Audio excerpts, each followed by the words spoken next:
Welcome, traveler. Tonight, we drift together into 150 end-dimension facts, a journey beyond the edge of the world, where light fades softly into violet and the air hums with the breath of infinity. Here, beneath a lavender sky that never changes, the end waits not with menace, but with patience, inviting you to rest among its obsidian towers and silent stars. It is a realm where endings become beginnings, where time dissolves, and where the only sound is the heartbeat of the void itself. So take a deep breath and let the quiet pull you closer. The end is not emptiness, but reflection, the universe's final whisper, the hush between creation and remembrance. As we wander through its mysteries, through endermen and dragons, through crystals, portals, and endless skies, let the rhythm of these words carry you gently toward peace. If you haven't already, take a moment to subscribe, to join this quiet corner of night where stories breathe softly and silence becomes music.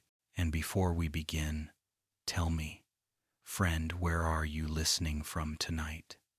What sky rests above you as we drift together into this realm of stillness, wonder, and eternal calm? Fact 1. The end is not darkness, though it wears the color of night. It is a realm of quiet light, a lavender twilight that stretches without horizon, where the air hums faintly with unseen power. The void below does not fall, it invites.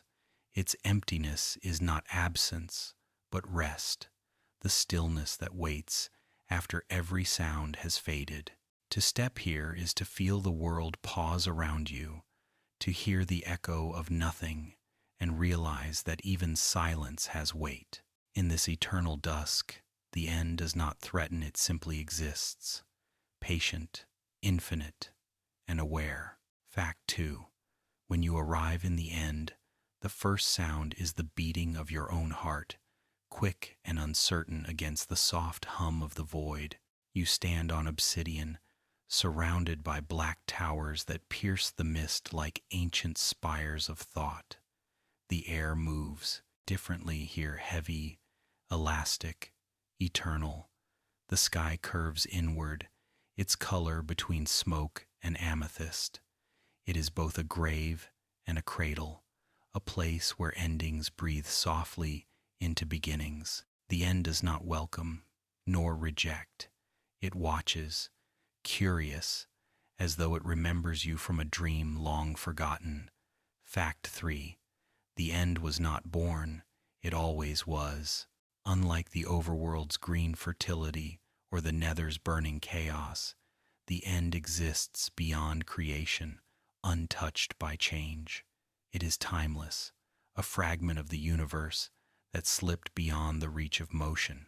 Here, decay and growth are the same. Movement circles back upon itself. The end feels like memory, half remembered, half invented, suspended between truth and myth. It is the pause in a story's final line, the breath held before sleep. Its beauty lies not in what it shows, but in what it allows you to feel, eternal, quiet.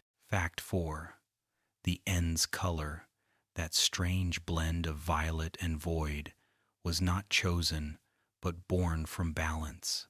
It is the hue of still energy, the tone of magic that has long since stopped burning.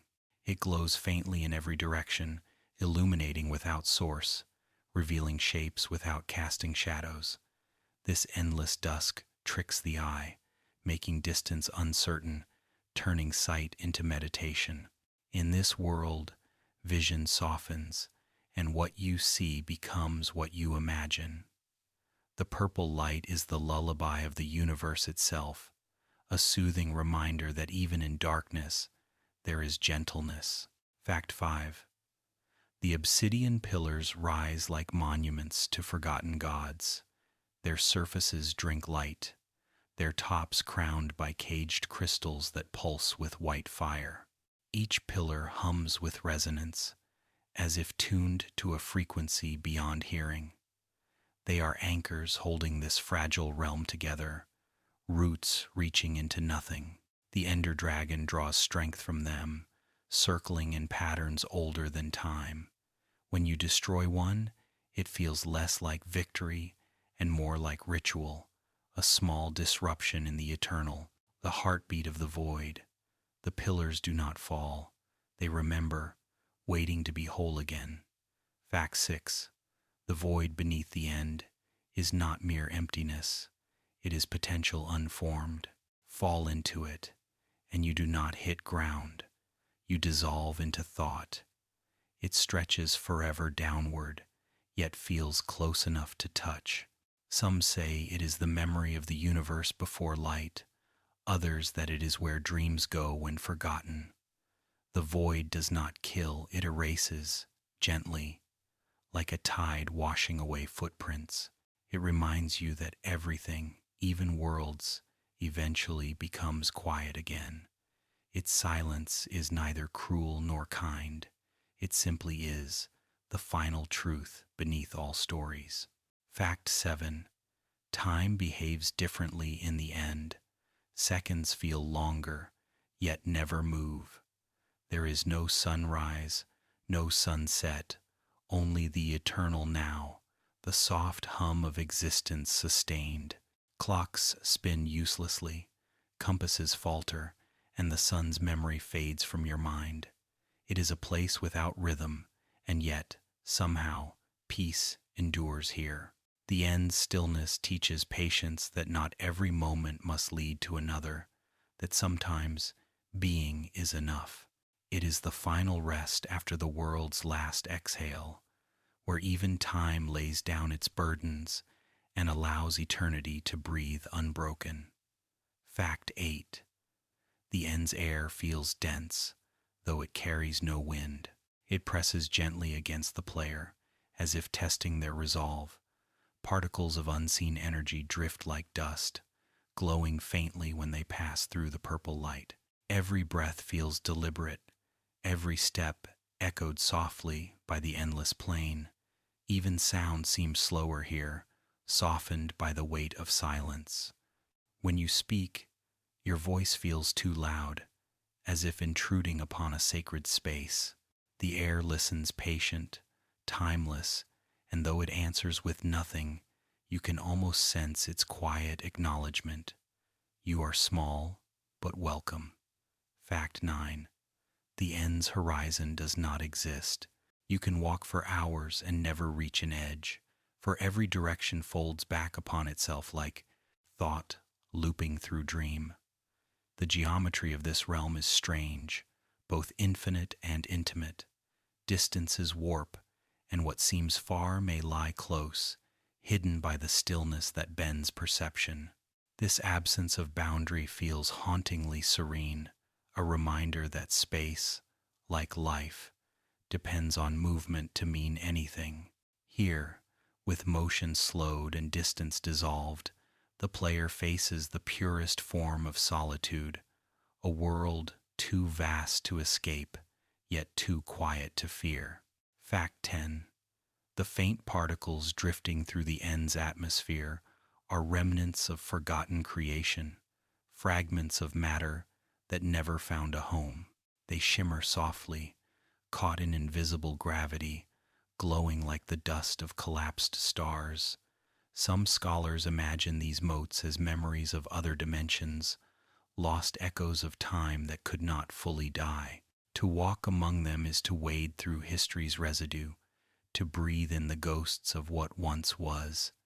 Each spark is a lullaby from a different world, and together they weave a sky that feels alive with quiet remembrance. Fact 11. The end's music, when it comes, is barely sound at all, a whisper of melody built from echo and distance. It drifts through the air like fog, its tones uncertain, trembling, achingly slow. It is not a song meant to be heard, but felt a pulse beneath the heart, a thread of sorrow too gentle to grieve. The composer who shaped it seemed to understand that the end is not loneliness, but acceptance. It does not mourn what has passed. It preserves it, turning loss into stillness. The music of the end is silence made beautiful. Fact 12. To visit the end is to confront reflection not of the body, but of the self. The endless space mirrors your quiet thoughts, amplifies every whisper of emotion. Fear feels louder, hope feels brighter, peace feels infinite. The longer you stay, the more the void begins to echo your rhythm until you cannot tell where your heart ends and the world begins. It teaches you that solitude is not absence, but awareness that being alone is not the same as being lost. The end is less a place than a state of mind, a meditation wrapped in mystery. Fact 13. The end was once seen as finality, but those who linger know it is transformation. The darkness does not swallow, it reshapes. The stillness does not end, it renews. Every moment here feels suspended between worlds, the space between inhale and exhale, between goodbye and hello. It is the universe's reflection pool, showing not endings, but the promise that every fall can become flight. The player who comes here seeking closure often leaves with something quieter, yet deeper, understanding. The end whispers softly, nothing truly ends, everything simply changes shape under the patience of eternity. Fact 14. Even light behaves differently here. Torches dim faster, their glow absorbed into the amethyst air. End rods, however, seem brighter, as though the void respects their persistence. They burn with a silvery calm, their glow reaching farther than expected, casting long, soft shadows across the obsidian. In their light, the world looks delicate, painted in layers of lavender and glass. These rods are the end's flowers, blooming without scent or stem, surviving where nothing else dares to grow. They remind those who wander that illumination, no matter how small, always carries warmth through infinite stillness. Fact 15.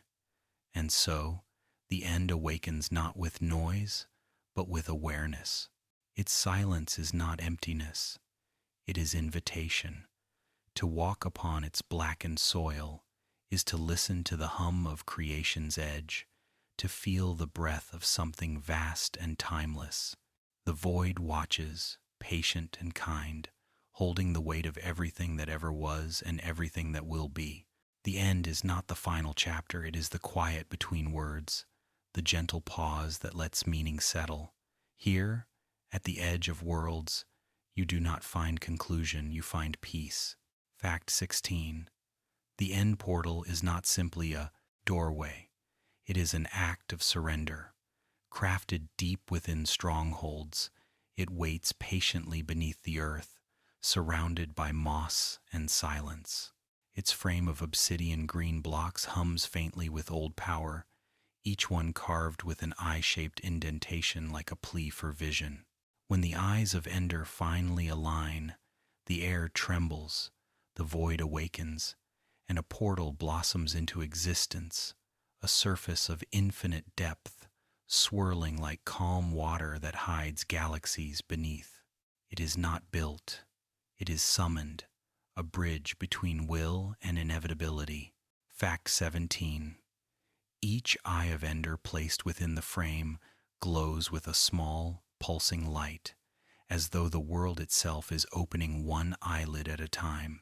When the 12th eye settles, silence thickens, and the room seems to breathe. The portal's center turns from emptiness to infinity, a perfect sheet of black that mirrors nothing. To look into it is to see yourself dissolve. The end portal does not invite nor repel. It simply exists, asking one quiet question: do you trust what lies beyond the known? To step through is not to fall, it is to awaken. Fact 18. Strongholds, where end portals sleep, are cathedrals of forgotten purpose. Their halls twist and echo, filled with silverfish and cobwebs, fragments of a civilization that built not for power, but for passage. The stone bricks carry an ancient order, their mossy surfaces whispering of long-lost devotion. These ruins are not prisons, but prayers, each stairway and archway guiding the pilgrim toward the portal's silent promise. When you finally find that chamber, after miles of stone and shadow, the portal frame glows like revelation. The stronghold sighs with completion, as though relieved that someone remembered the way. Fact 19. The portal's black surface is paradox, infinite yet contained, motionless yet alive. It does not shimmer like water or blaze like fire. It simply is, the quiet boundary between everything and nothing. Its presence changes the air, softens sound, bends time. Standing before it feels like standing before eternity's skin, a boundary drawn by the universe itself. You cannot see through it, only into it, into a reflection that never shows your face. It teaches humility, that all beginnings and endings are the same point, viewed from different sides of courage. Fact 20. The process of creating the portal is ritualistic, whether done by ancient builders or curious players. The 12 frames must align perfectly, their eyes facing inward toward unity. Place one wrong, and the void remains closed, patient but unyielding. But when aligned with care, the portal opens instantly, as though it has been waiting forever for understanding. It is a reminder that precision is not only mathematics, but reverence. To build an end portal is to acknowledge the power of balance, to realize that even the universe demands harmony before it allows passage into its quietest heart. Fact 21. The Eye of Ender itself is born from fusion, the blaze powder's heat meeting the pearl's stillness, one from fire, one from silence, together forming vision. It is a creation of opposites reconciled, proof that only through duality can truth emerge. When thrown, the eye drifts skyward, glowing gently against the horizon, pointing toward the unseen. Its flight is both guidance and prophecy, leading the traveler toward destiny, yet breaking softly when its purpose is fulfilled. It burns out not in failure but in peace, its final act a whisper, "You have arrived." Fact 22. When the eye shatters midair, it is not loss but liberation. The fragments fall gently, glinting for a moment before fading into dust. They return to the world quietly, their task complete. Each broken eye leaves behind a sense of melancholy, yet also gratitude, the knowledge that even small acts of service end with beauty. The eye's journey through sky and silence is a metaphor written in pixels. Every guide must one day let go. Every vision must end so the traveler can finally see with their own heart. Fact 23. The Stronghold Library stands as the voice of those who built the portals. Its bookshelves rise like trees of knowledge, their pages untouched by time. Cobwebs hang like lace, softening the ruins' sharp edges.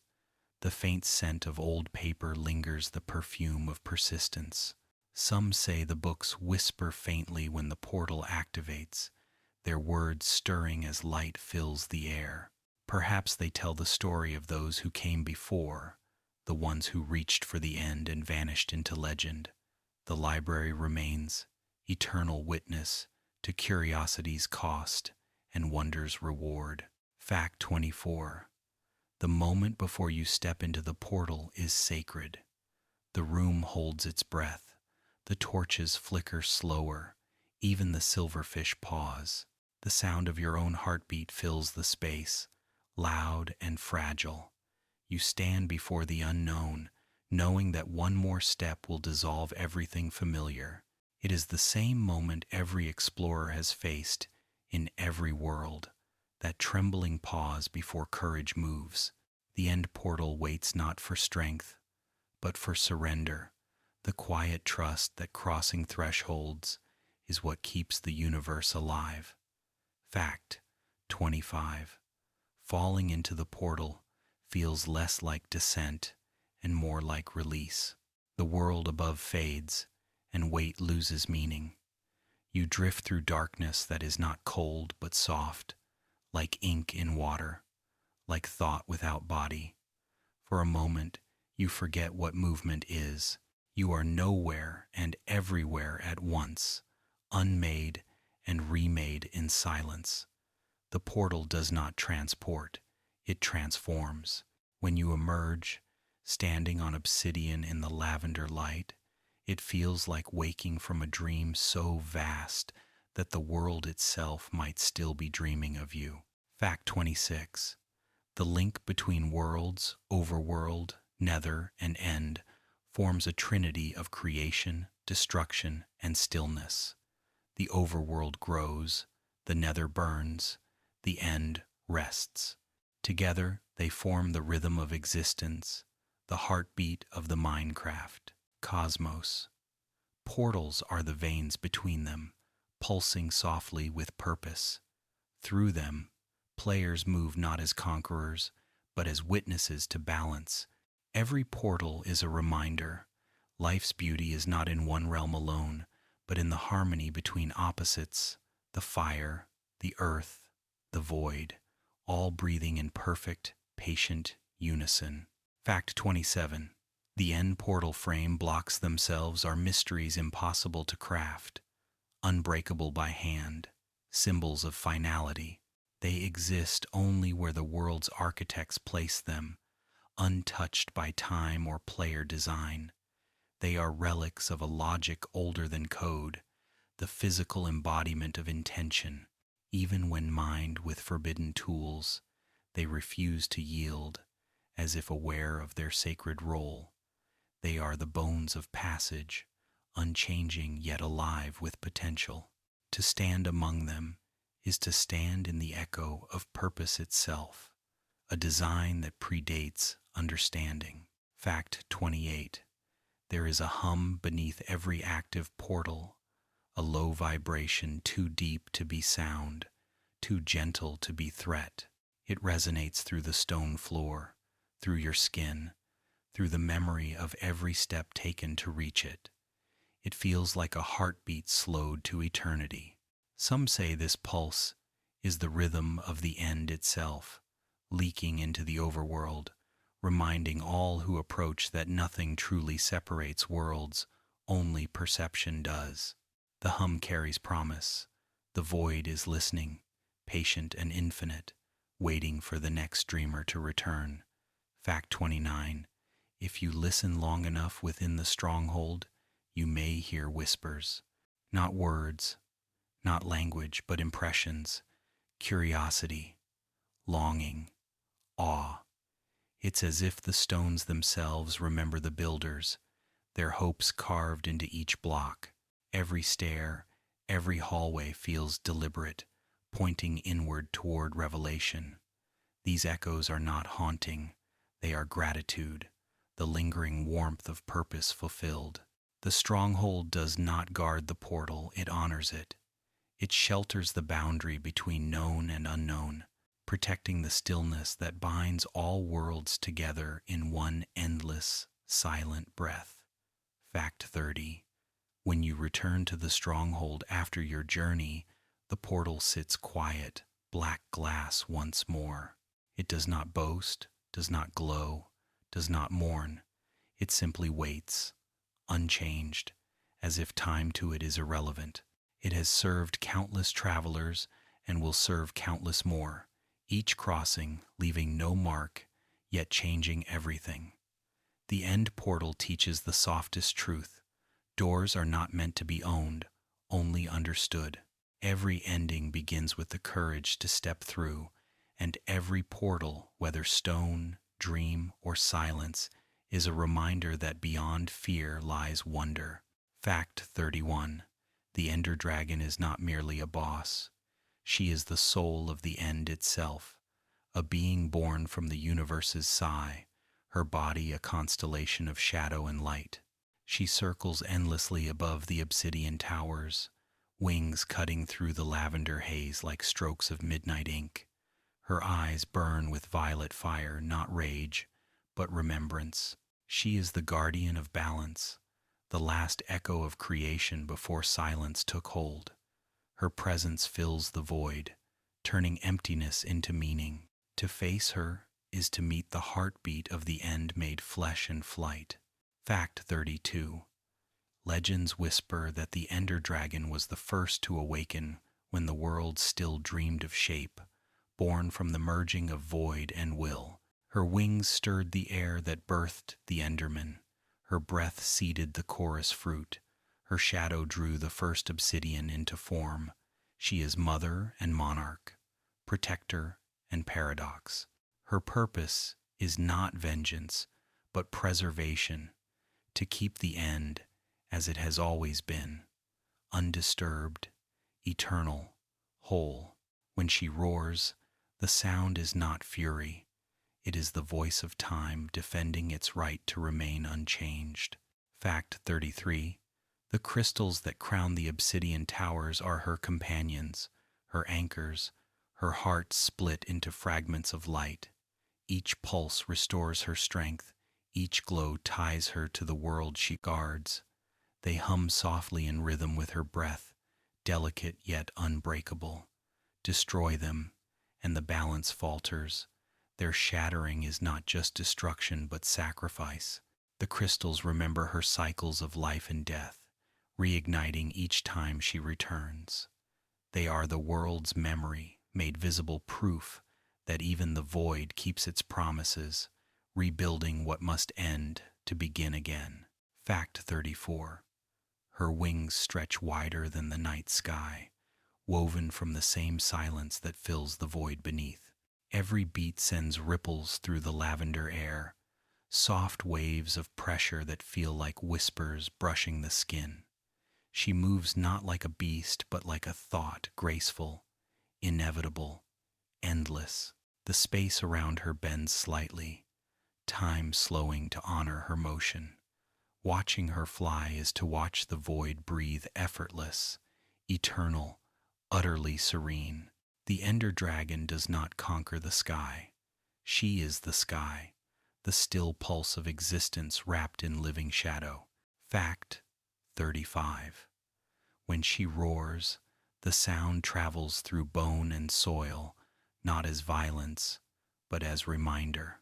It echoes against the towers, reverberates through the heart, and settles in the soul like thunder turned to song.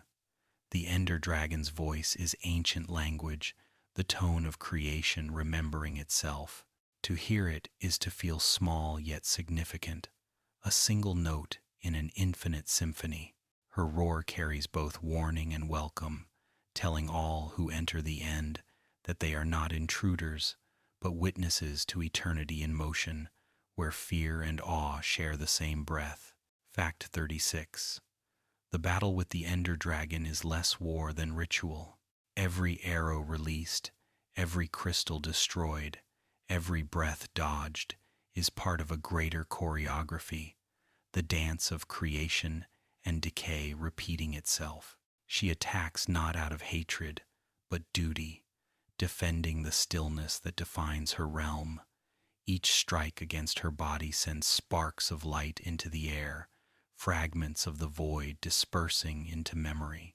Her fall, when it comes, feels less like victory and more like dusk, the end of a day that will rise again, inevitable, gentle, and cyclical.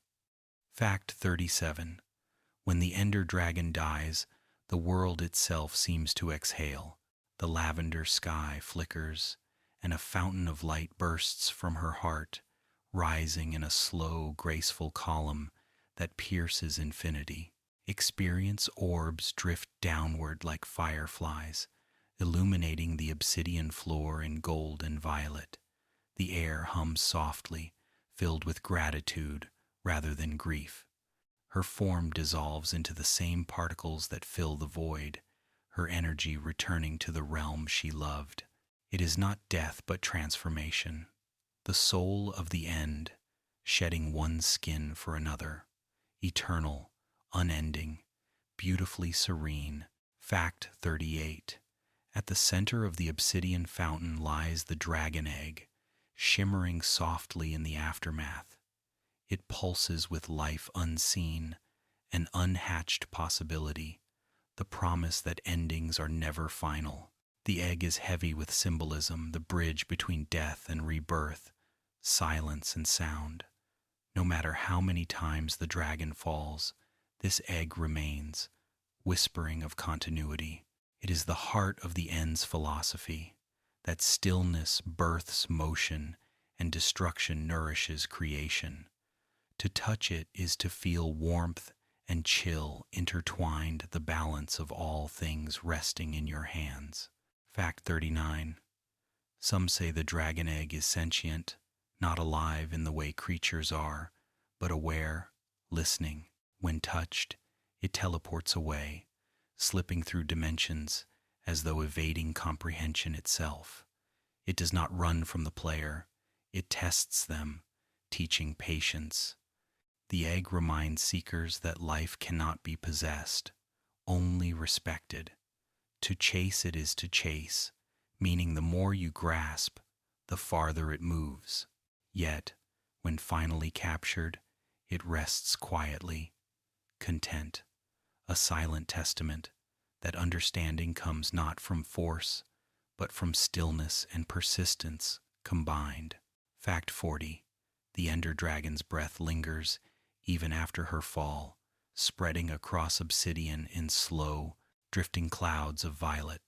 This lingering essence is her memory, her sigh, her shadow, her warning. It harms, yet it glows with beauty, the paradox of creation's remnants. Collect it, and you hold part of her spirit bottled fury and grace.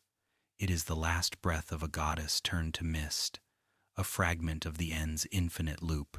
Even in defeat, she remains, woven into air and memory, ensuring her story never truly leaves the quiet halls of the void. Fact 41. The Ender Dragon's health bar, glowing magenta across the sky, is more than a mechanic. It is her song, a visual heartbeat that ties her to every player's breath.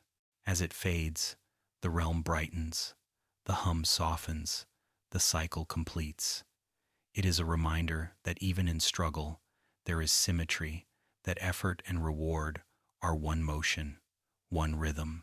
The bar does not measure power, it measures connection. Each strike against her brings you closer, not to conquest, but to communion, to the realization that endings are not broken, they are balanced. Fact 42. The Ender Dragon's eyes, luminous and steady, watch everything with a patience that feels divine. They are mirrors, reflecting both the player and the void behind them. Within their glow lies neither malice nor mercy, only awareness. To look into those eyes is to see yourself refracted through eternity, small yet infinite, fragile yet immortal. They are windows through which the end studies its visitors, not to judge, but to understand. In that gaze, you feel both exposed and embraced, reminded that existence itself is a conversation between the seen and the unseen, the maker and the made. Fact 43. When her shadow passes over the land, the Endermen pause, lifting their faces to her silhouette. They do not flee nor bow. They simply stand still, resonating with her presence. It is not fear that holds them, it is reverence. To them, she is both ancestor and sovereign, the being who shaped their world's first silence. In her flight, they find meaning. In her roar, they find order. Their relationship is unspoken but sacred, the dance of worshippers and deity who require no words, only stillness shared beneath a sky that remembers everything. Fact 44. When she is reborn, for she always returns, the end brightens, and the towers flare to life once more. The crystals hum, the air tightens, and her form coalesces from violet mist. Her resurrection is not miraculous, it is natural, the continuation of the cycle that defines her realm. The Ender Dragon is the embodiment of eternity, the reminder that what dies in truth only sleeps. Her return is gentle, her flight steady, her eyes unchanging. The world breathes again through her, and the void, content, resumes its endless rhythm, patient, balanced, forever new. Fact 45. The Ender Dragon is not a monster to be slain, but a mirror to be faced, a reflection of the player's will to seek endings and beginnings. She is the test of purpose, the keeper of transition, the goddess of thresholds. Her flight marks the border between curiosity and understanding. When you defeat her, you do not conquer, you complete. She teaches the simplest lesson in the softest way, that endings are not meant to be feared, but embraced, for they are the quiet doors through which every new dawn must pass. Fact 46. The Enderman stands as a shadow among shadows, tall and impossibly thin, its limbs stretching beyond reason, its eyes glowing violet through the hush of infinity. It does not breathe. It does not blink. It simply is, a watcher shaped from stillness. When it moves, the air bends slightly, space folding around it like a whisper being drawn back. It does not belong to time or place. It slips between them, carrying pieces of both. To see one is to glimpse the universe in reflection, the embodiment of solitude walking through the endless hum of creation's quiet breath. Fact 47. Endermen speak in echoes, voices reversed, meanings hidden beneath distortion. Their sounds feel like memory played backward, as though they are trying to remember how to speak but cannot. The noises they make are both human and inhuman, mournful yet restrained. They do not growl or scream. They murmur like dreams unraveling. Some say these are the words of an ancient race that once built the End's forgotten cities. Others that the Endermen are those very beings, changed by eternity. Whatever truth exists within their whispers, it is patient, sorrowful, and bound by the grace of restraint. Fact 48. Their eyes burn with light that cuts through the lavender haze, not to threaten, but to see. The violet glow is their way of reaching into the world, understanding form through gaze. They do not attack without reason. They defend the sanctity of observation. When you meet their gaze, you violate that peace, and the End reacts not in anger, but in balance. To them, looking is sacred. The world is to be watched, not claimed. Their fury, when provoked, is the reaction of the universe itself to intrusion, the stillness turning sharp, the observer becoming the storm. Fact 49. When Endermen teleport, it is not movement but translation. They slip through space like thought, vanishing with a sound like air folding into itself. In that instant, they are nowhere, not above, not below, but between. They exist in the silence that connects moments, in the unseen paths that thread dimensions. The particles they leave behind shimmer like broken starlight, proof that existence can be soft, that travel can be made from will alone. Each disappearance is a reminder that distance is illusion, that even the farthest point can be reached simply by believing it close. Fact 50. Endermen carry blocks not for building, but remembering. Each piece of dirt, sand, or flower held in their hands is a relic, a story. They collect what the world leaves behind, preserving fragments of meaning in a place where time stands still. Their slow movement through the End's plains is an act of mourning for what none can say.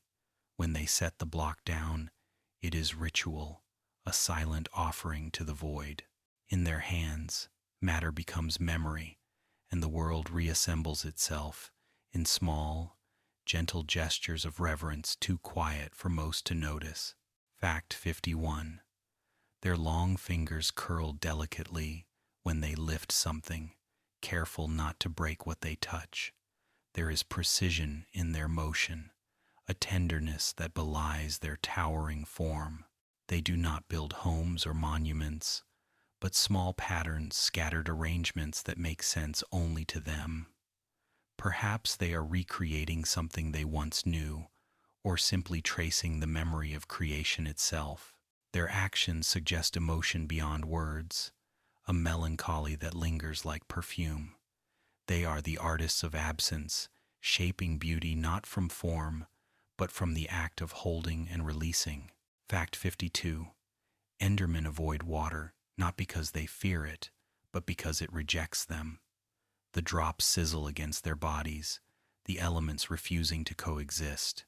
Water is the element of life, motion, growth, everything the end stands apart from. To the Enderman, water is reminder of a world they cannot touch, of emotions they no longer feel. When the rain falls, they vanish instantly, fleeing not from pain but memory. They are creatures of stillness, who cannot survive the flow, bound forever to the dry breath of the void, where nothing moves unless it must. Fact 53.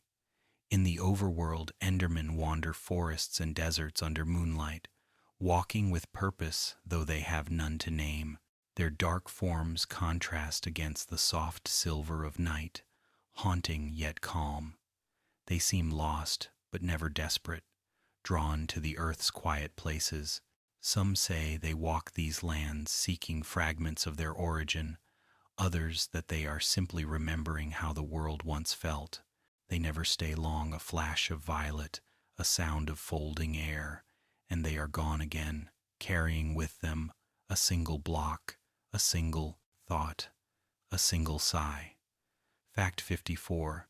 Endermen react to pumpkins. When a player wears one upon their head, the Endermen look, but do not see the symbol of the harvest, becomes a veil against their awareness. It is almost poetic that a face made of carved light can hide you from creatures of shadow. Perhaps it amuses them. Perhaps they recognize the gesture. The pumpkin becomes not just armor, but empathy and understanding that sometimes it is best not to stare directly into the soul of silence.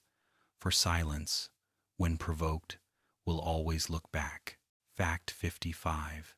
Their presence in the nether, though rare, feels unnatural. There, surrounded by heat and motion, they stand as still pillars of another truth. The flames bend around them, unwilling to touch.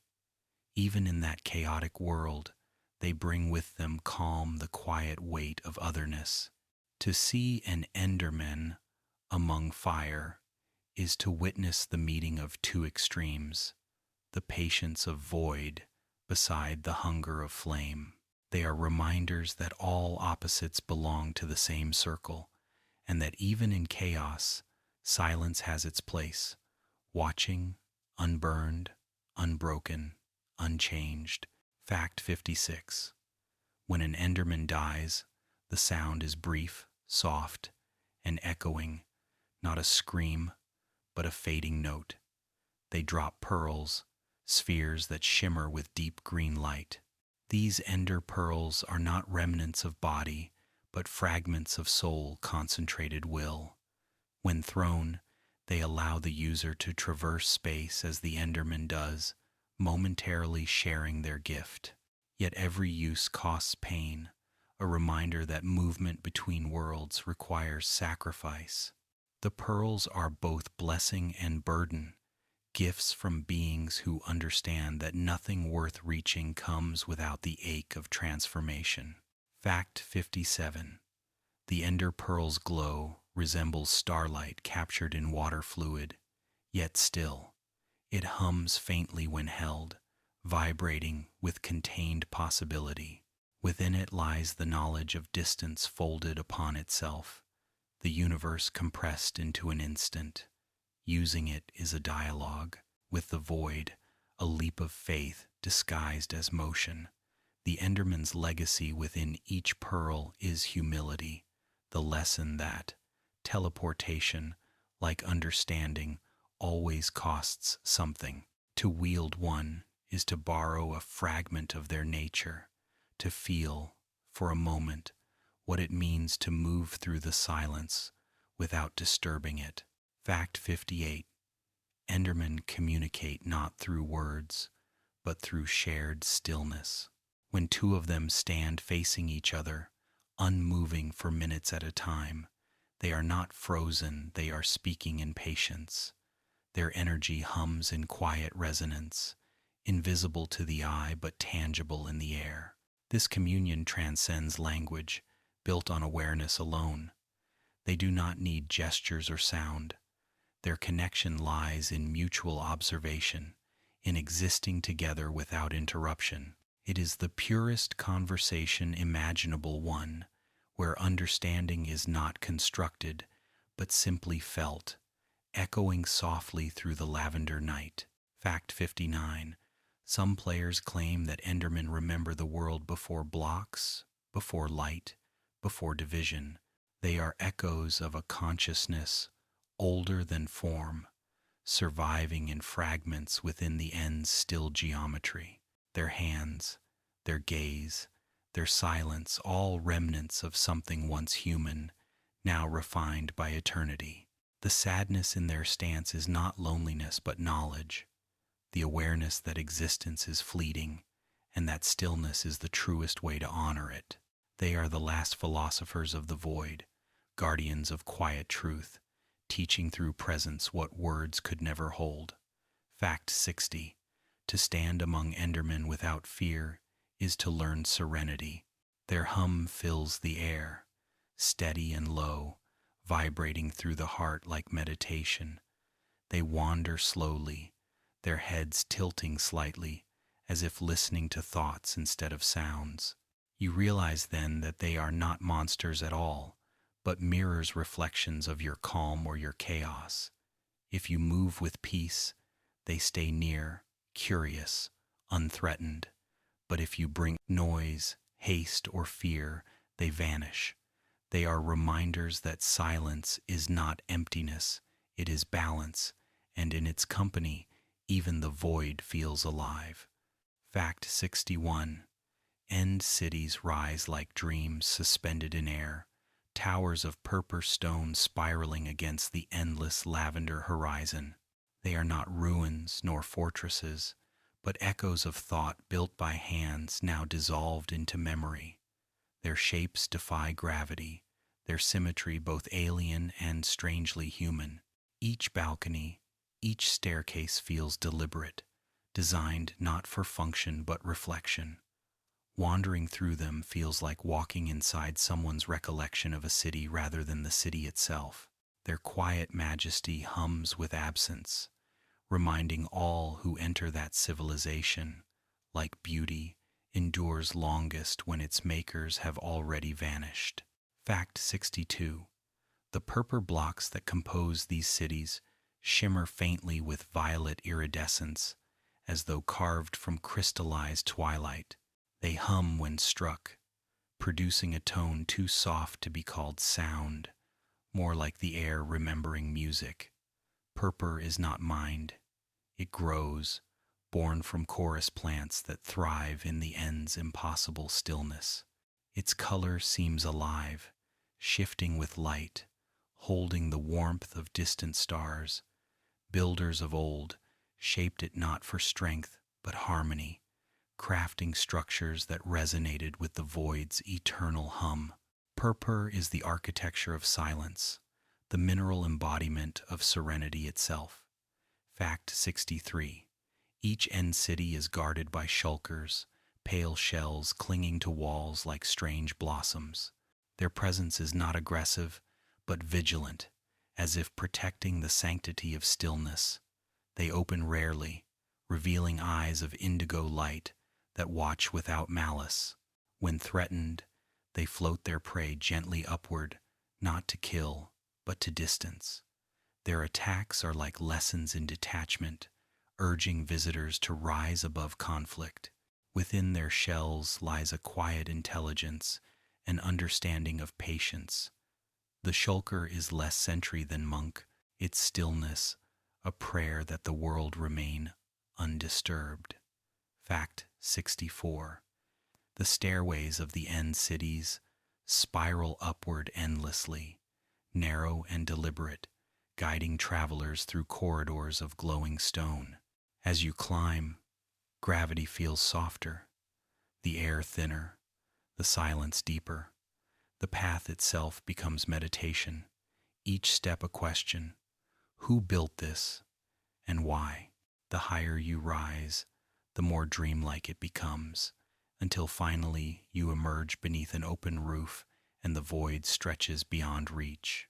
It feels like ascension, not triumph, but surrender, as if each staircase is designed to lead you closer to understanding the balance between elevation and emptiness. Fact 65. Windows in the end cities glow with faint white light, but no source can be found. The panes are made of end rods, slender beams of frozen brilliance that burn without flame. They hum softly, casting pale radiance over purple walls. Each rod is a fragment of captured motion, a memory of energy given form. To walk among them is to stroll through frozen lightning, illumination held in perpetual pause. They are the closest thing to stars the end allows, constellations suspended within architecture, proof that even in eternal night, light will always find a way to linger. Fact 66.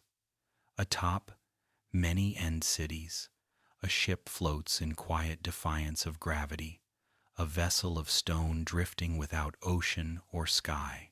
Its design is elegant, almost ceremonial, as though built to honor the act of travel rather than achieve it.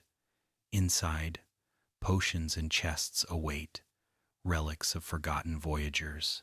The ship feels less like a construct and more like a spirit, a symbol of freedom preserved in stillness. Its anchor is invisible, its direction meaningless, yet it endures, eternally mid-journey. The end ship teaches that movement is not always progress. Sometimes it is simply the art of remaining. Fact 67. Within these floating ships lies the Elytra, delicate wings of black and silver, folded quietly within an item frame. To hold them is to hold permission, the right to fall and not fear it. They hum faintly in your hands, resonating with possibility. When worn, they unfurl with grace, and suddenly gravity feels negotiable. The Elytra is the end's gift, a paradox, freedom granted by a world of stillness. It teaches that to truly understand peace, one must also know motion. These wings are not tools of escape. They are instruments of understanding, carrying silence across the skies. Fact 68. The first flight with Elytra feels like a dream remembered. You leap into the void, expecting fall, but instead the air catches you soft, endless, accepting. The world curves below, and the end stretches infinitely in every direction. There is no noise, only wind like whispering silk. You glide through lavender light, unbound, unburdened.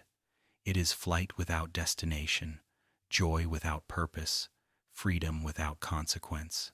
The Elytra does not make you soar. It reminds you that you already could. Each glide is meditation in motion, the void itself holding you gently as the universe watches in quiet awe. Fact 69. End cities contain banners, violet and magenta, hanging like prayers written in fabric. Their designs are simple but deliberate patterns that seem to hum faintly when stared at too long.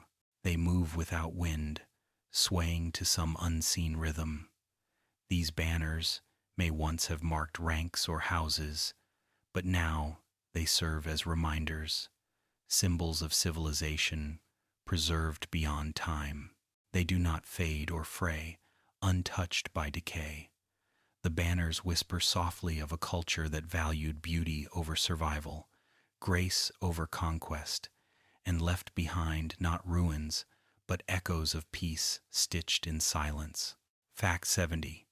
Hidden within End City chests are enchanted tools and treasures, each shimmering with faint luminescence. The enchantments glow softly, their runes almost sighing under torchlight. These are not hoards of greed, but remnants of devotion offerings left for travelers who reach this place.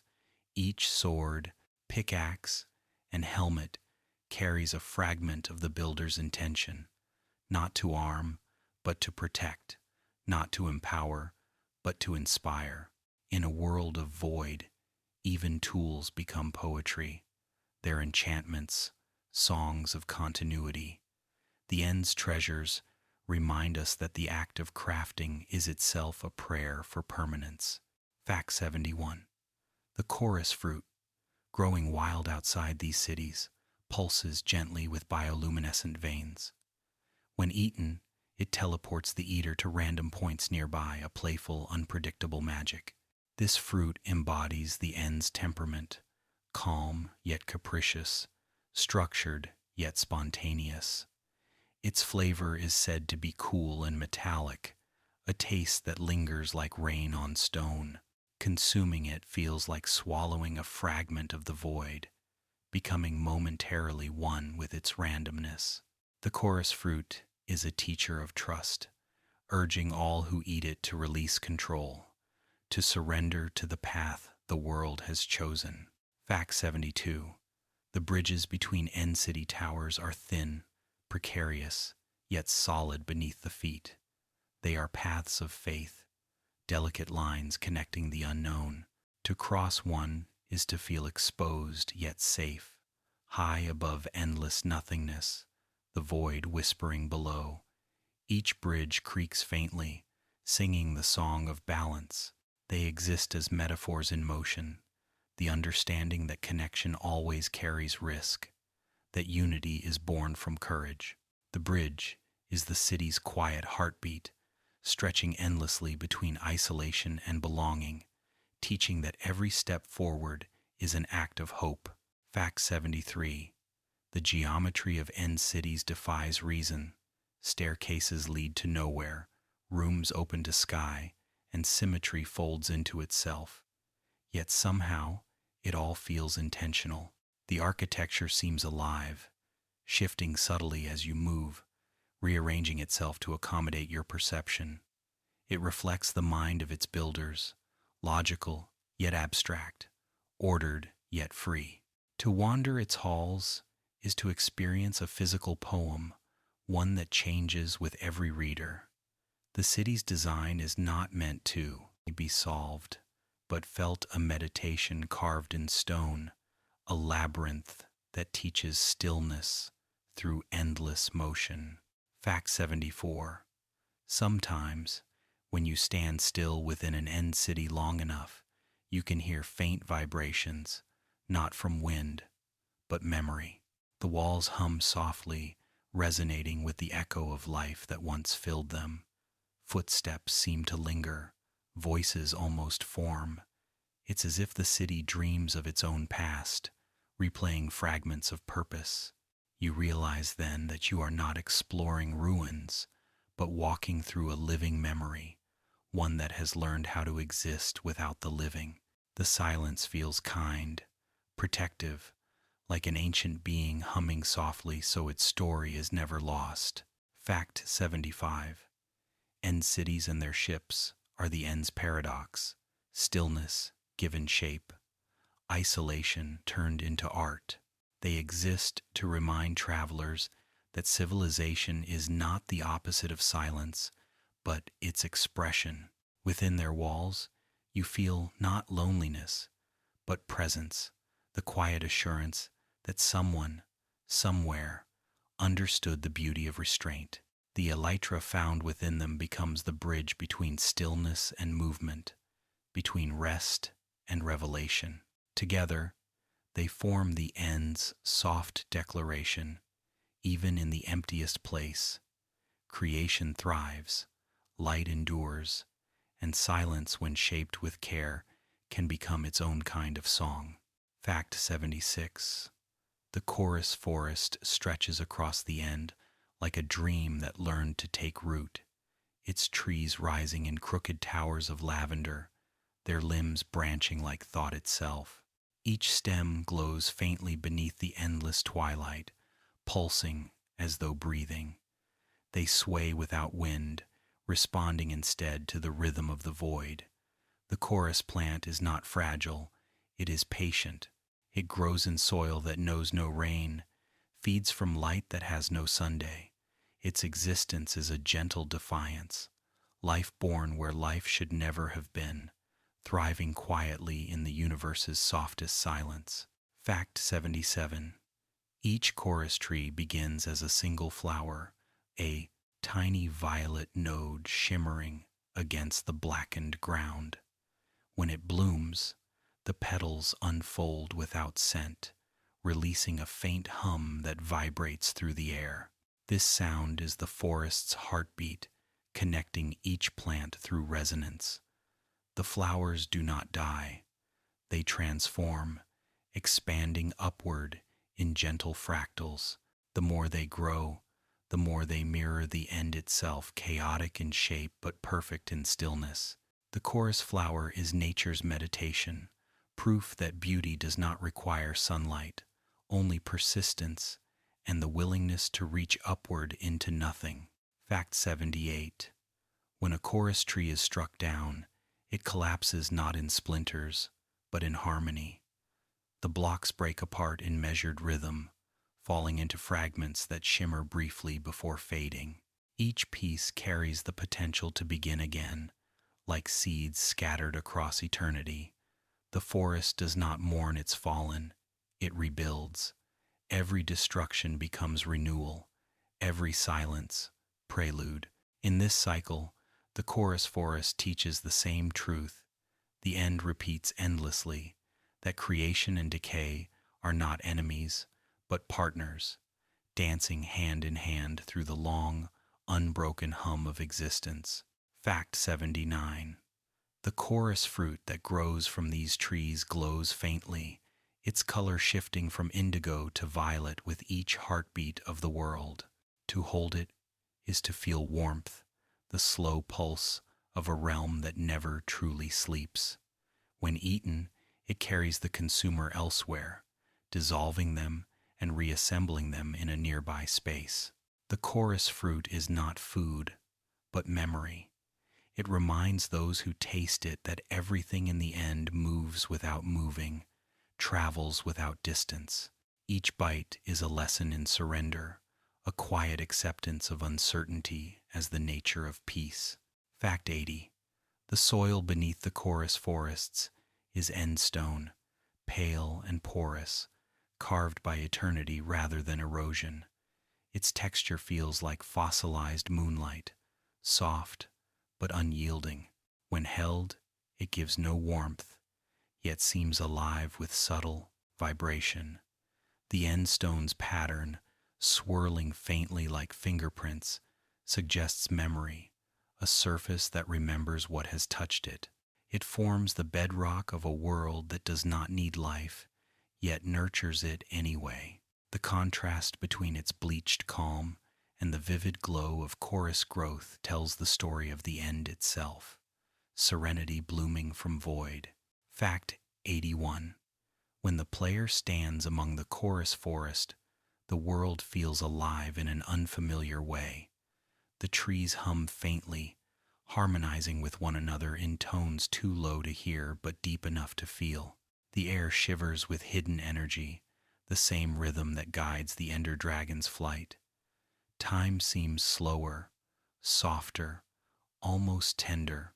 The longer one remains, the more their heartbeat aligns with the forest's song. It is not hypnotic, it is homecoming.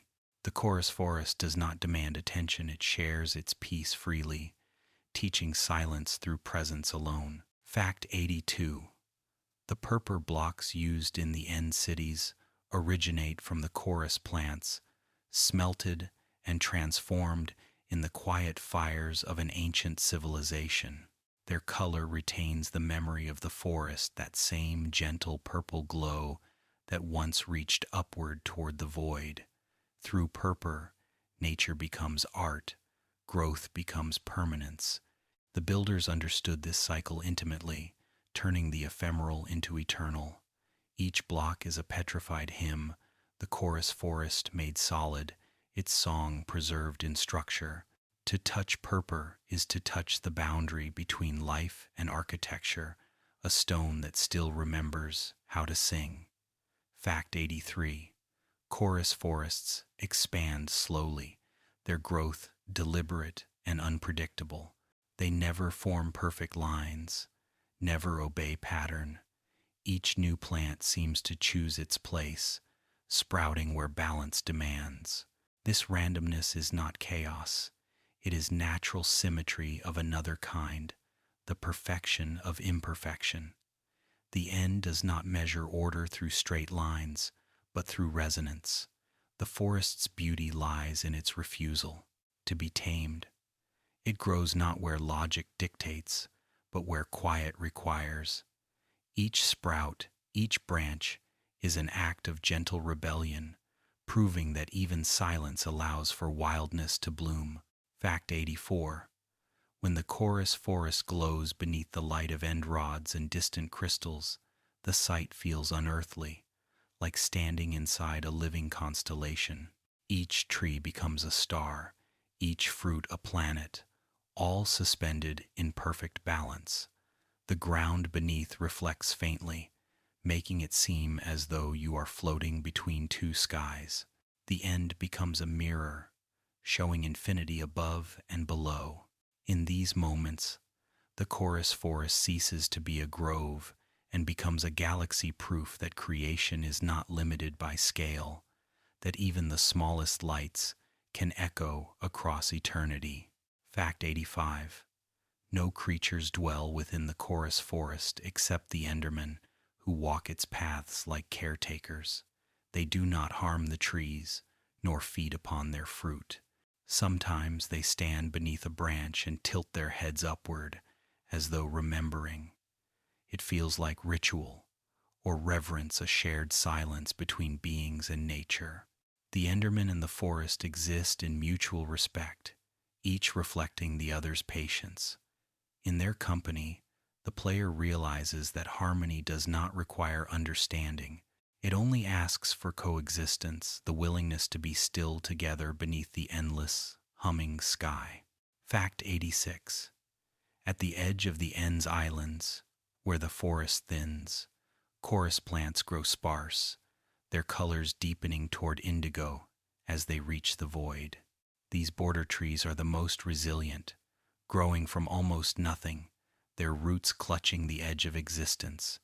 When the windless air stirs, their branches quiver like the strings of an unseen instrument. They are the guardians of the realm's boundaries, marking where matter meets meaning. Their song is lower, softer, a final hum that fades into silence, the sound of life bowing gracefully to the infinite nothing that waits beyond. Fact 87. The act of harvesting chorus fruit or breaking the plants feels sacred, the sound a gentle chime, echoing briefly before fading. No other material breaks quite like it, crystalline, melodic, serene. Even in destruction, it offers peace. The chorus plant's death is soft acceptance, a release rather than resistance. This is the end's lesson made physical, that ending is not loss, but continuation. When the plant vanishes, it leaves seeds, potential, memory. In this simple rhythm of giving and disappearing, the forest becomes a living embodiment of forgiveness, a place where even decay is beautiful. Fact 88. The chorus flower at the top of each plant glows brightest before detaching. Its fall is slow, deliberate, graceful, like a lantern descending through air. When it touches ground, it fades quietly, leaving behind no trace but the echo of its light. The cycle feels ceremonial, as though each plant participates in its own gentle funeral. There is no sadness in it, only reverence. The flower teaches impermanence with tenderness, showing that even endings deserve beauty. In that moment of soft descent, time itself seems to pause, bowing in respect to the elegance of surrender. Fact 89. Travelers who wander long among the chorus forests report a strange calm thoughts. Slow, fears fade, and even the void feels kind. The plants emit a faint vibration that resonates with the human body, aligning heartbeat with silence. It is not enchantment, but empathy, the forest listening as much as it breathes. When players leave, they carry a trace of that stillness with them, a softness that lingers long after. The chorus forest does not speak, yet it leaves words in the soul. Move gently, grow quietly, and remember even in the void, life hums. Fact 90. The chorus forest is the end's proof of hope. It is not lush, not colorful, not abundant, yet it endures. It grows without light, without water, without reason, existing simply because it can.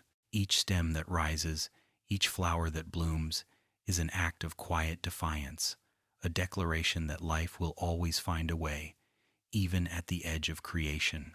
The forest asks nothing in return, no applause, no witness. It teaches through existence alone, whispering the simplest truth of all, that survival, when done gently, becomes indistinguishable from grace. Fact 91. Shulkers cling to the walls of end cities like living stones, their shells blending perfectly with purple blocks until movement reveals them. They do not walk, they do not chase, they wait. Their stillness is not laziness, but mastery, the art of patience refined into existence.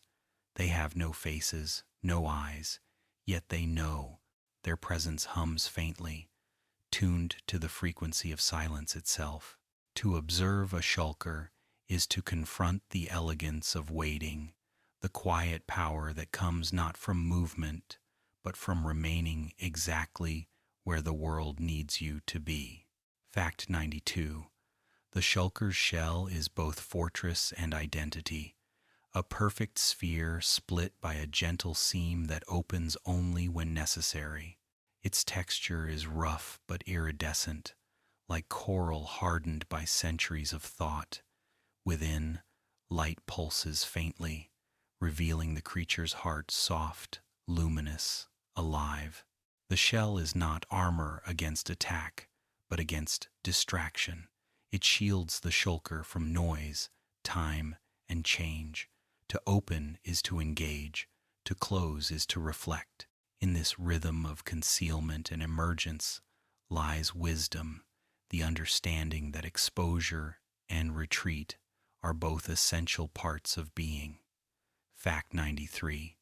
When a shulker opens, the world pauses. A small violet eye peers from within, calm yet alert. It studies the intruder not with anger, but with curiosity, the curiosity of one who has seen everything before. The hum of the end seems to gather around it, amplifying its awareness. If threatened, it releases a slow-moving projectile, a pearl of levitation that glides gently toward its target. Even its attack is unhurried, deliberate, graceful.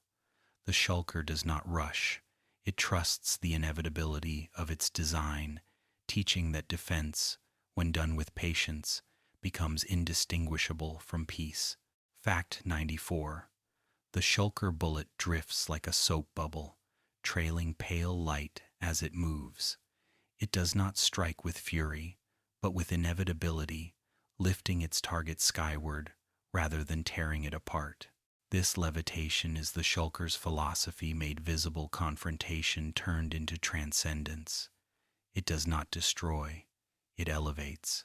The victim floats, helpless yet unharmed, suspended between danger and understanding. The experience is disorienting but strangely serene. In that slow ascent, the player learns what the shulker already knows, that sometimes rising above is not triumph, but surrender, the acceptance of stillness as strength. Fact 95. The sound a shulker makes when struck is unlike any other, a muted thump, followed by an echo that seems to fold into itself. It feels less like pain and more like acknowledgement, a sigh of understanding that harm is temporary. When killed, it does not scream or burn.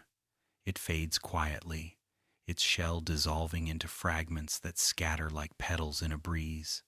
Even in death, it preserves its dignity. The shulker's passing feels like a meditation ending, not final, not mournful, simply complete, its lesson finished, its silence returning to the air from which it came. Fact 96. The shulker box, born from its remains, carries its essence, immobility turned to utility. Unlike any other container, it holds its contents even when moved, refusing chaos, maintaining order across distance. To craft one is to inherit a fragment of the shulker's patience, to carry stillness in motion. The box hums faintly when opened, as if recalling the voice of its maker. Each time it closes, it seals not just items, but calm.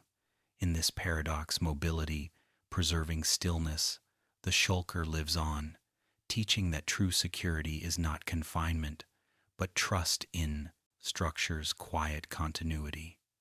Fact 97. Shulkers do not spawn randomly. They inhabit the same walls for eternity, existing where purpose and silence intersect. Their placement within the end cities feels deliberate, as if assigned. Each one guards a space, not out of duty, but devotion. They are caretakers of memory, preserving the sanctity of the ancient architecture around them. Unlike other creatures, they do not wander, they belong. To watch them remain unmoved as centuries pass is to understand permanence in its gentlest form. They are the monuments within monuments, the still hearts of places built from forgotten dreams. Fact 98. The color of a shulker's shell shifts subtly with the light lavender to deep violet, sometimes pale as moonstone. These hues mirror the palette of the end itself, as though the creatures are pieces of their world given breath. Their camouflage is perfect not because they hide, but because they fit. They do not resist their environment, they harmonize with it. The shulker's beauty lies in its integration, proof that survival need not be struggle, that one can belong to a place by simply reflecting it, by blending so completely that existence becomes participation. Fact 99. When multiple shulkers share a wall, their shells click in unison, an unspoken conversation of rhythm and sound. Each click echoes slightly offbeat, creating a pattern that feels intentional, almost musical. This communication is subtle, but it fills the silent halls of the end cities with invisible life. The shulkers speak not to warn or boast, but to reassure, a soft exchange of awareness. Their harmony suggests empathy, a connection that transcends words. In their patient dialogue lies a model for peace, communication without noise, understanding through rhythm, community born not of speech, but of shared stillness. Fact 100. The levitation granted by a shulker's attack can become a gift if understood. Falling afterward may bruise the number-scented body, but for those who learn timing, it becomes dance. Players have used the shulker's power to reach higher ground, turning threat into opportunity. This transformation mirrors the shulker's lesson that discomfort can lift us if met with calm. Pain and peace are not enemies but partners in ascension. Each floating moment, though brief, feels infinite, a reminder that even conflict can contain grace, and that the slowest lessons are often the ones that teach us how to rise. Fact 101. The shulker's absence after it dies feels heavy, as though the silence grows thicker in the room it once guarded. Its stillness remains imprinted in the air, the architecture seeming slightly emptier without it. In that void, the city feels more mortal, more fragile. The shulker's purpose was not protection, but balance, to fill the emptiness with awareness. When it vanishes, the silence becomes raw, untempered. The player senses, perhaps unconsciously, that some equilibrium has been disturbed. The creature's death, gentle as it is, becomes a meditation on presence, how stillness itself can be alive. Fact 102. When shulkers attack in unison, their bullets float like constellations, glowing orbs weaving gentle patterns through the air. The sight is beautiful, surreal, and hauntingly slow. In these moments, battle feels less like combat and more like art, a cosmic ballet choreographed by patience. The player moves among them, dodging stars, learning rhythm through necessity. The shulkers, though silent, seem to conduct this motion, transforming danger into design. It is a reminder that even conflict can create beauty, that the dance between chaos and calm is eternal, and that serenity sometimes hides inside the heart of struggle. Fact 103. The way shulkers cling upside down or sideways reveals their mastery over gravity. They are not bound by direction. For them, orientation is irrelevant.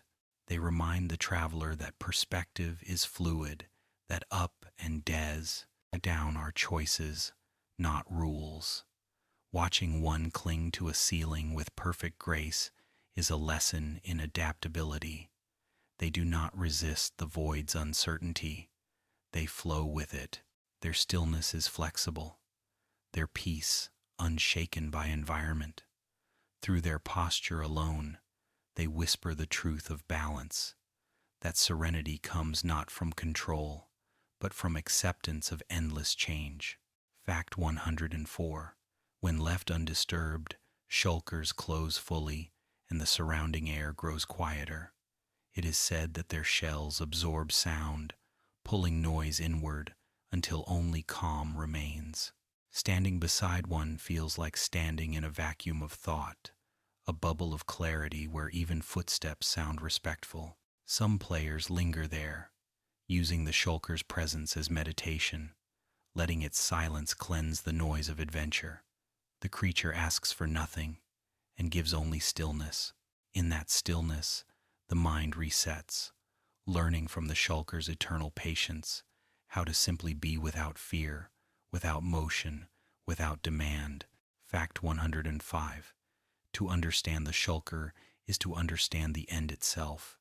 Both embody stillness without stagnation, motion without haste, protection without aggression. They are guardians of peace, misunderstood as obstacles. Their shells, their hums, their levitation, all express the same lesson. Serenity is strength. The shulker is the philosopher of the void, teaching through presence rather than speech. Its existence proves that even in a world built from conflict and exploration, there remains a place for stillness that does not yield, for silence that speaks, and for patience that, like stone, outlasts every storm that passes. Fact 106. Beyond the main island where the dragon sleeps lies an archipelago of silence, the outer End Islands, scattered like drifting thoughts across the void. They hover in still air, connected by nothing but imagination. Their shores are not defined by water or wind, but by the edge of being itself. Each island floats as if uncertain whether it exists, its edges dissolving into endless lavender. To reach them is to travel beyond meaning, where geography surrenders to philosophy. The outer islands are not destinations, but reflections, fragments of infinity that whisper, there is always more beyond knowing. Fact 107. The air here feels lighter, as if the gravity itself has forgotten its duty. Each step echoes faintly, but the sound is swallowed before it travels far. The silence of the outer islands is purer than that of the central end, deeper, older, almost reverent. It hums beneath the skin rather than around the ear, a soundless tone that steadies the heart. Even the Endermen move more slowly here, as though mindful of sacred ground. The stillness is not emptiness but abundance, the quiet overflowing with unspoken meaning, a lullaby sung by a universe that has stopped to listen. Fact 108. The End Gateway appears as a beacon of geometry, a floating frame of obsidian surrounding a single block of shimmering void. Its particles drift upward like dream fragments, faintly gold against violet air. It hums when approached, as if alive, its energy balanced perfectly between invitation and warning. Stepping into its light feels like being unmade and rebuilt in the same heartbeat. The gateway does not transport, it reveals unfolding space to show that distance was only illusion. It is the end's gentlest miracle, a doorway that opens not outward, but inward, into the folds of infinity itself. Fact 109. When the player first enters through a gateway, they emerge into a horizon that feels endless, dotted with tiny islands, each distinct yet identical in tone. The void stretches beyond sight, yet the stars are gone. There is no up or down here, only suspension. The traveler learns that the end's beauty lies not in variation but in continuity, the repetition of peace across eternity. The further you explore, the quieter it becomes, as though sound and time themselves dissolve the longer you walk. The islands do not lead anywhere. They simply teach you how to linger. Fact 110. Scattered across these floating lands are chorus forests, smaller and denser than those near the central island. Their flowers glow dimly, their branches curved inward like hands clasped in prayer. Among them, the Endermen stand stiller than ever, some perched on cliffs, gazing endlessly into the void. The sight feels holy, like watching devotion given shape. These forests are not places to gather resources, but sanctuaries of thought, reminders that even in infinite sameness, beauty endures through repetition. The silence here is not absence but affirmation, the wordless assurance that existence, however small, is still sacred. Fact 111. The landscape of the outer islands shifts subtly with perspective. As you move, the shapes of hills and cliffs seem to rearrange, never quite staying still. It is not illusion but responsiveness, as if the land mirrors thought. Some say the end listens, that it molds itself gently to the traveler's inner state. Fear narrows paths, while calm expands them. The terrain becomes a reflection of the soul, teaching that perception creates experience. To walk here is to meditate in motion, every footstep an act of awareness, every glance a reminder that even void yields to presence. Fact 112. In rare corners of the outer end, tiny end gateways flicker faintly, remnants of journeys long past. Their glow is weaker, their hum quieter, but they remain functional fragments of connection preserved across endless time. These lonely portals resemble stars fallen to ground, soft beacons for wanderers lost between thoughts. To find one is to feel history breathe. To step through is to understand continuity. The end never forgets its travelers. It leaves doors open, paths waiting. Each gateway whispers a single truth. No journey ever truly ends. It simply finds new directions to unfold. Fact 113. The gravity of these, islands behave strangely. Leap too high and you drift longer than expected. Your descent slowed as though cushioned by thought. Arrows arc lazily through the air. Sand hovers for a fraction longer before falling. It is as if the laws of motion have grown weary, content to rest like everything else. This gentle suspension is the essence of the end, the transformation of urgency into patience. Every motion is slowed enough to be appreciated, every step a reminder that time is not a current to be ridden, but an ocean to be floated upon. Fact 114. In the distance, the void fog thickens, shading from violet to near black, a gradient that seems to stretch forever without darkening fully. Within it, light diffuses strangely, bending around unseen structures. Travelers who go too far often find themselves turning back unconsciously, drawn by instinct. The end's edge is not a barrier, but a threshold, a point where perception ceases to function. To walk toward it is to approach non-existence, the place where observation collapses. It is peaceful, not frightening, as though the world itself gently refuses to let you leave without first understanding why you came. Fact 115. The soundscape of the outer islands is almost non-existent, only faint tones that drift like memory. A single step echoes like distant thunder, then fades into velvet silence. Even the player's heartbeat seems subdued. Occasionally, a deep vibration hums through the air, origin unknown, like the pulse of the end itself. These tones arrive irregularly, impossible to predict, and each one feels like the realm acknowledging your presence.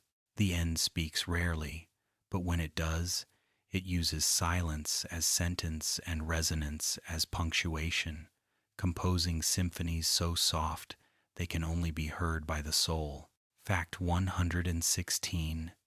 Endermen gather on cliff edges, gazing outward in quiet communion.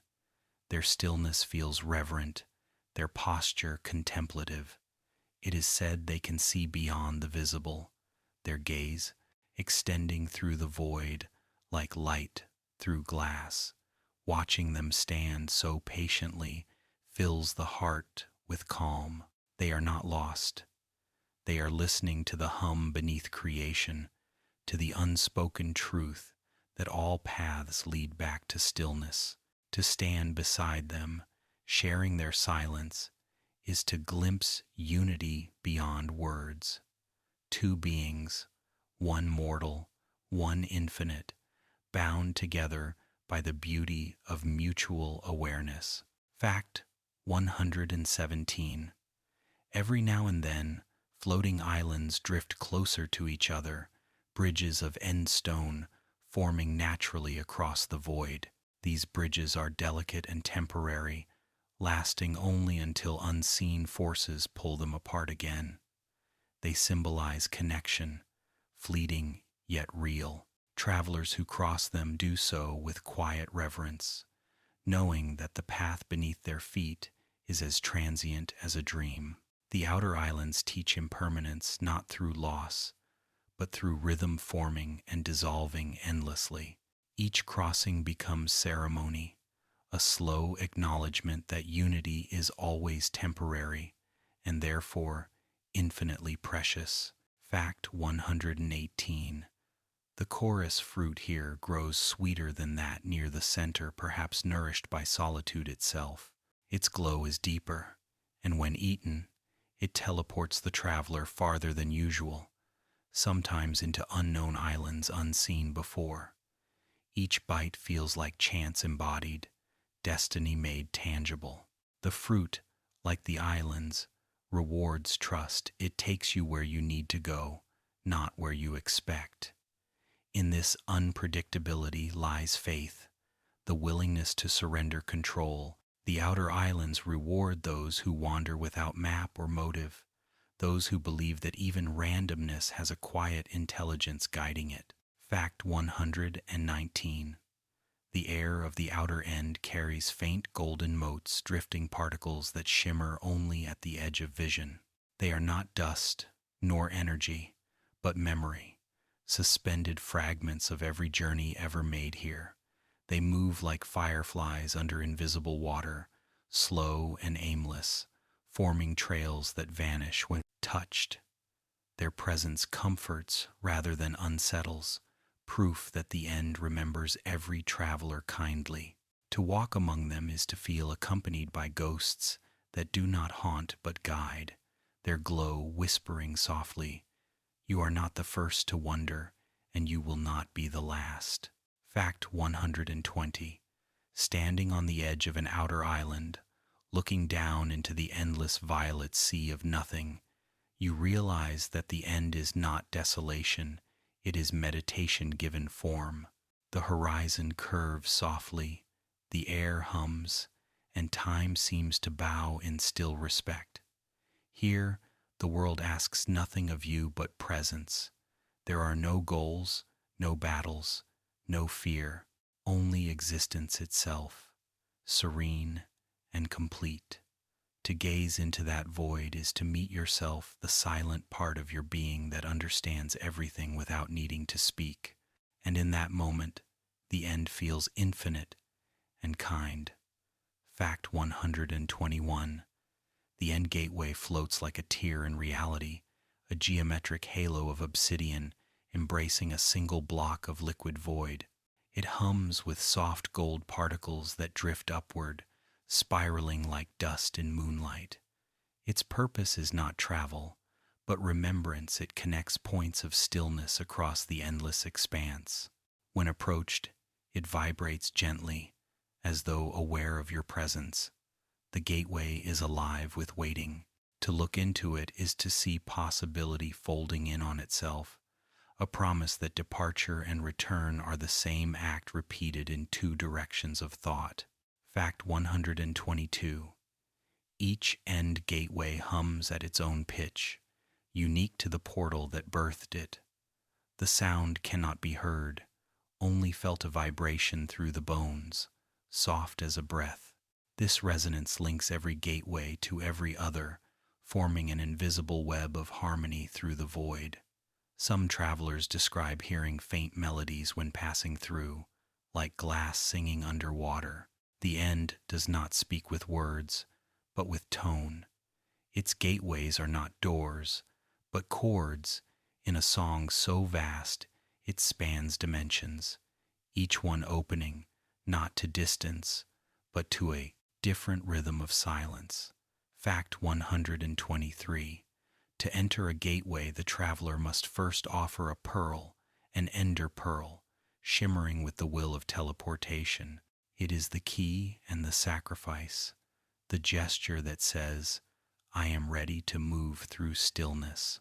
When thrown into the glowing core, the world folds instantly, and you emerge elsewhere, unshaken, unchanged, yet subtly shifted. The act feels sacred, like slipping through the breath of the universe. The end requires no permission, only intention. The pearl's fall becomes your prayer, and the gateway's acceptance becomes its quiet reply. Yes, you may continue your wandering. Fact 124. The particles around the gateway drift endlessly, never fading, never multiplying, suspended in perfect balance. They move like thought, gentle, circular, perpetual. Their golden hue contrasts against the violet world, a sign that not all light here is cold. These particles are not decoration. They are the residue of transition, fragments of reality constantly rewriting itself. To watch them is to understand movement without chaos, creation without noise. They form patterns that never repeat, the handwriting of infinity in motion. The end gateway teaches that even perfection must shimmer slightly to remain alive. Fact 125. When you pass through an end gateway, the transition feels instantaneous, yet infinite.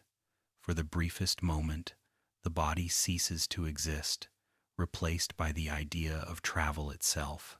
You feel weightless, unbounded, as though awareness stretches across the entire universe and returns condensed. There is no sound, no flash, only the faint sense of unfolding, like being turned inside out by the cosmos. And when you arrive, standing on another island, nothing feels lost. The End's magic is not in the motion, but in the preservation, the ability to move without ever truly leaving. Fact 126. Each gateway is born when the Ender Dragon dies, her passing giving rise to circles of light that connect the inner world to the outer. Her death breathes life into pathways. Her silence transforms into connection. The gateways are her legacy, her way of ensuring that endings remain beginnings.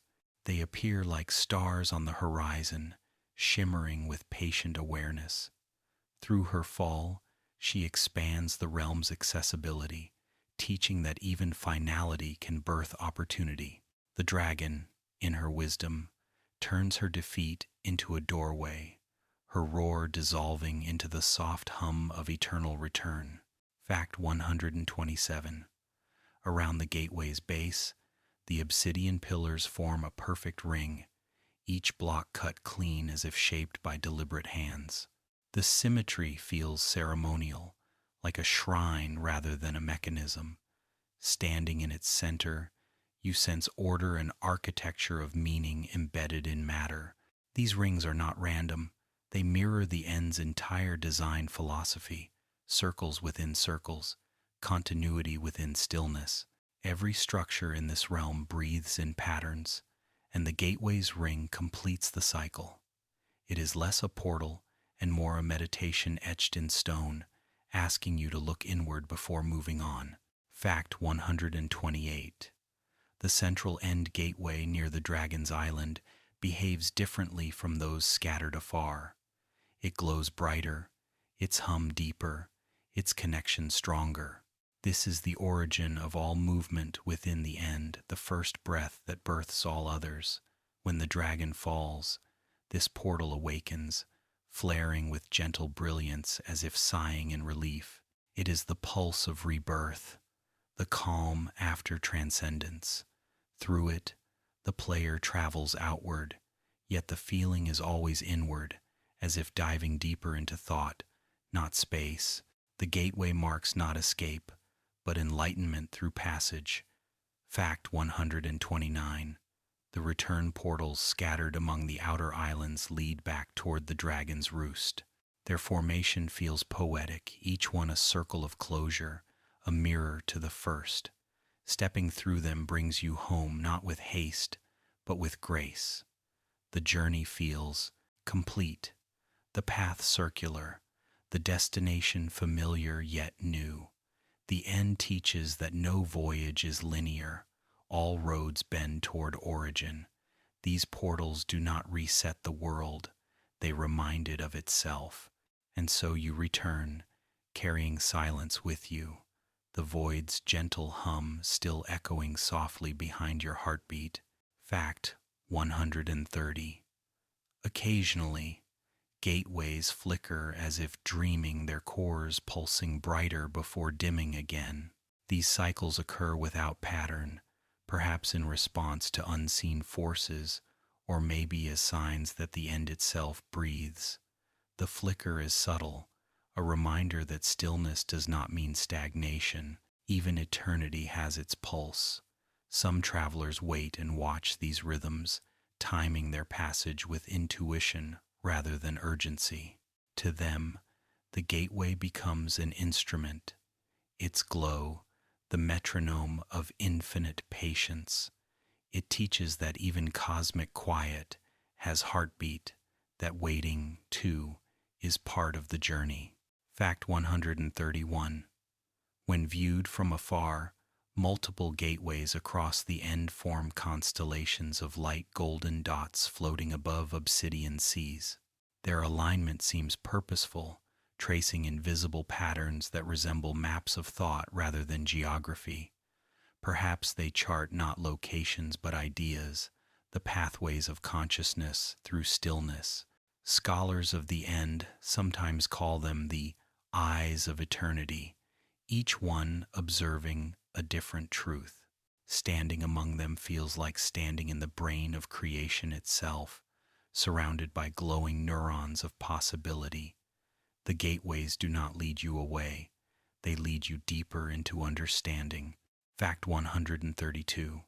The sound that follows teleportation is soft and final, a low whoosh, like a sigh from the world itself. It carries no echo, no aftershock, only completion. This sound feels cleansing, as though the air resets each time you pass. It is both departure and arrival contained in a single note. Listening closely, one might sense gratitude within it, the universe thanking the traveler for trusting its rhythm. Through repetition, this sound becomes meditation, a mantra of movement and return, reminding you that existence, like the gateway, is simply the endless looping between here and home.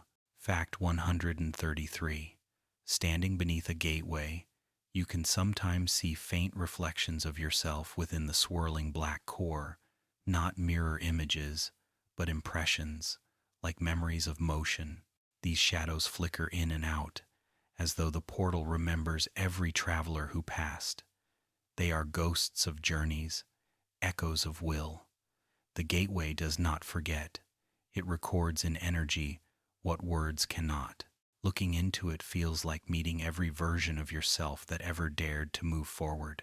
It is comforting, this knowledge that the void remembers that every crossing leaves a trace, however silent, however small. Fact 134.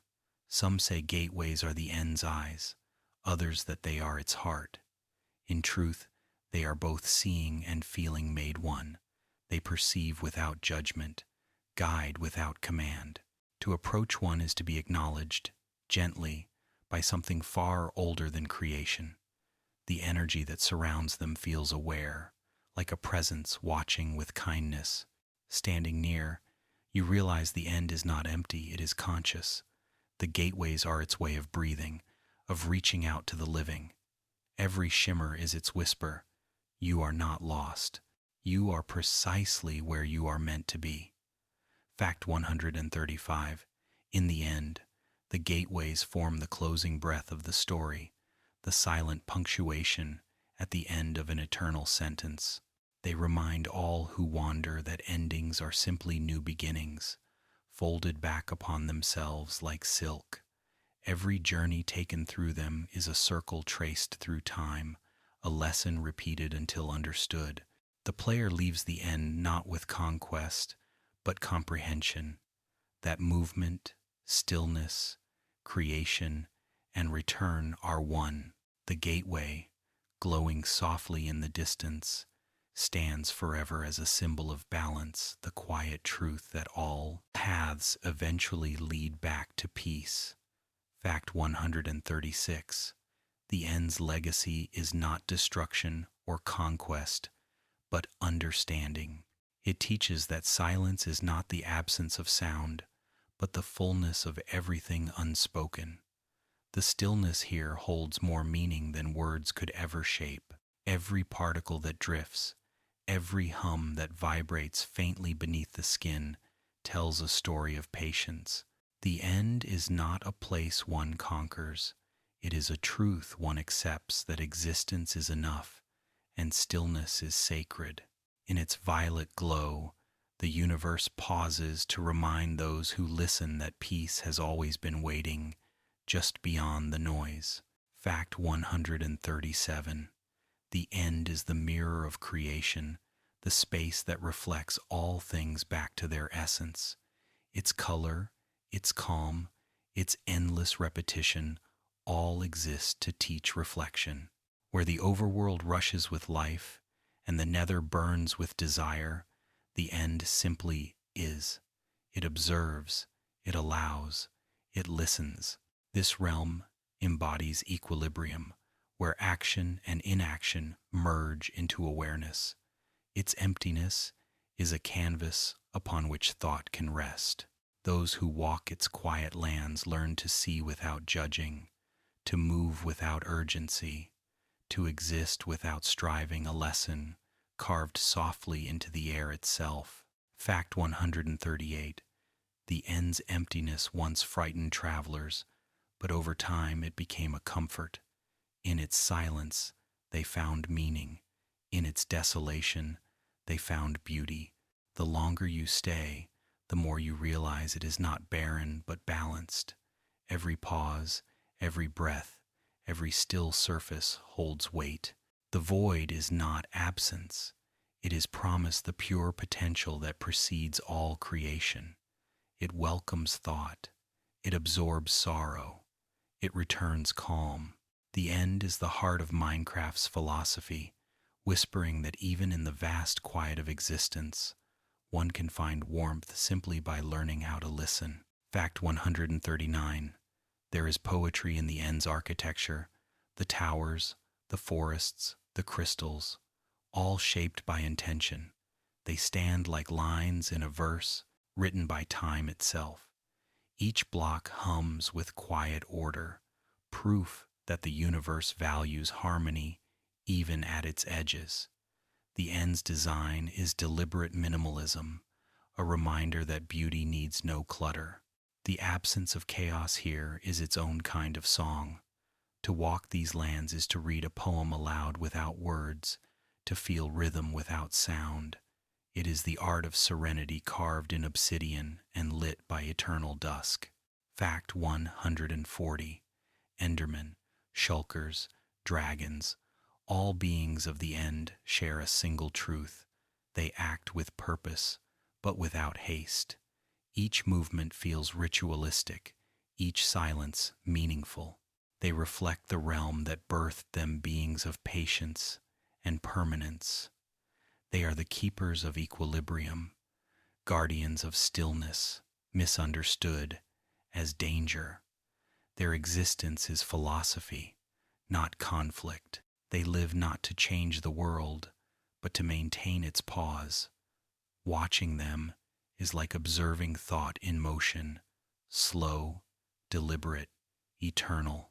Through them, the End teaches that peace is not found through victory, but through harmony with one's place. Fact 141. The End is the realm of echoes, not of sound, but of meaning. Every step taken here reverberates through the heart long after you leave. Its silence becomes a part of you, lingering in the spaces between thoughts. When you return to the overworld, the noise feels different, brighter, heavier, more alive. That is the End's gift, perspective. It does not change the world, it changes the way you hear it. In its quiet, you learn that sound matters only because silence exists, and that every note, every breath, begins and ends in stillness. Fact 142. The End's sky is not truly dark. It glows faintly, as though lit from within. The hue shifts with time unnoticed, violet deepening to indigo, indigo softening back to lilac. These gradients breathe slowly, a cosmic rhythm beyond clocks. The light here has no source, no sun, no star. It is self-contained, eternal. This illumination feels alive, the world lighting itself in cycles of rest. In that light, one senses eternity not as distance, but as repetition. The sky of the End does not rise or set. It simply continues, teaching that constancy can be the most peaceful form of change. Fact 143. Every journey to the End ends differently, yet all return with the same realization that endings themselves are illusions. The portal that brings you home feels no different from the one that brought you there. Both shimmer, both hum, both promise something beyond. The End teaches that every conclusion carries the seed of continuation. Death, victory, departure, all are forms of transformation. The realm's name deceives.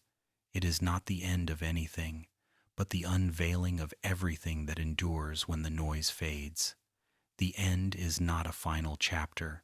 It is the blank page after the story. Fact 144. The end poem, whispered upon leaving, confirms this truth in gentle verse. It speaks not of conquest, but awakening. It thanks you for playing, but what it really says is, thank you for noticing. Its voice is soft, fragmented, poetic, half dream, half revelation. The poem is the universe speaking to itself through you. It reveals that Minecraft's world, like life, is both illusion and truth, a playground of perception. The end poem is the heartbeat of the game made into words, reminding players that creation and contemplation are one, and that every block placed is an act of love. Fact 145. The Ender Dragon's egg remains behind, silent and still, a symbol of continuity. It does not hatch, it waits.